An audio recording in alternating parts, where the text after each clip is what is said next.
lalab. Yan, kamusta na kayo mga lalab? Yan, makulimlim na naman ang ating weather. Yan. Yung weather natin ngayon mga kulimlim. Sabi sa balita, sa ating update, sa ating weather, ang bagyo hindi naman to tatama sa lupa dito sa Pilipinas, pero magpapaulan siya dahil sa hanging habagat. Yan,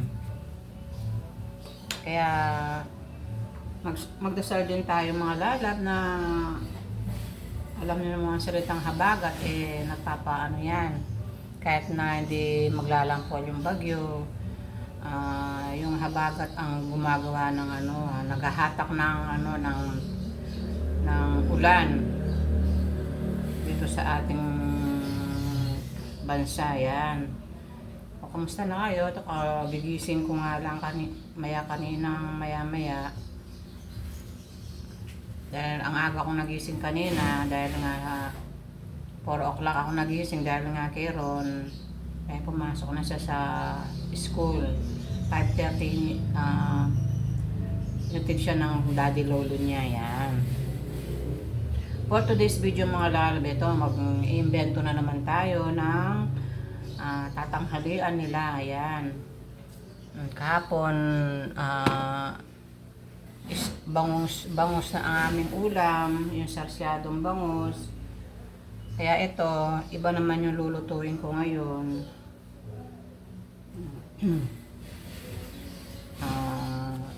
Kasi puro isda, puro bangus yung stock ko dun sa rep.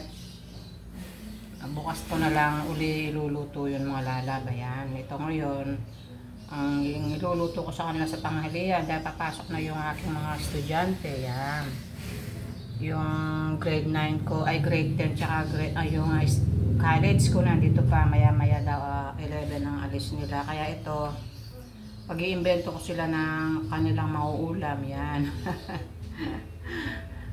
Kagabi pa ako nagsalang ng kanin dun sa aking rice cooker. Kaya ito, ulam na lang ang lulutuin ko ngayon. For today's video mga lab, ito gagawa tayo ng ulam na mauulam nila ngayon. Ito ang ating for today's video mga lalab. Yan. Ito gagawa tayo ng meron tayong 5 egg dito. Scrabble natin ito. Tapos luluto natin, ibabalot natin tong ating iwahiwain ko yung hotdog na chicken franks. Masarap tong chicken franks na ito mga lalab, gawa ng CDO. Yan. Masarap siya, yung jumbo. Yan.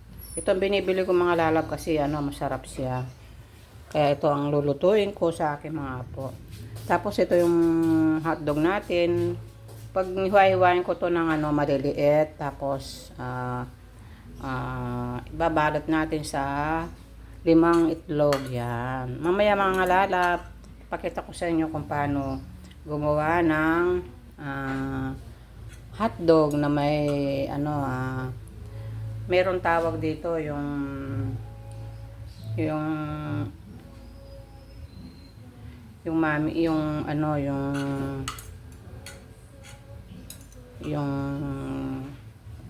gulay na inaano na, tapos yung may itlog. Hindi ko lang alam hindi ko nakalimutan ko lang yung kung anong pangalan. Maya mga lalab, ipapakita ko sa inyo kung paano gagawa ng ganitong ulam. Yan mga lalab, ito yung nagawa natin hotdog, chicken frank na hotdog. Tapos binalutan natin siya ng itlog. Yan. Yung isa mga lalab na siya na hindi siya nabuo, pero naluto rin siya. Ayan. Yung tatlo lang yung nagawa. Yan. Yung isa kinain na ng aking estudyante. Papasok na kasi siya. Yan. Ito yung hindi nabuo yung ano dahil nga manipis yung pagkalagay ko ng itlog. Tapos yung tatlo, ayan. Ayan ang kinalabasan. Bahala na kayo mga lalab kung anong tawag dyan. Kaya ito, naka-invento na naman tayo ng ating pang-ulam sa ating mga estudyante. Ayan.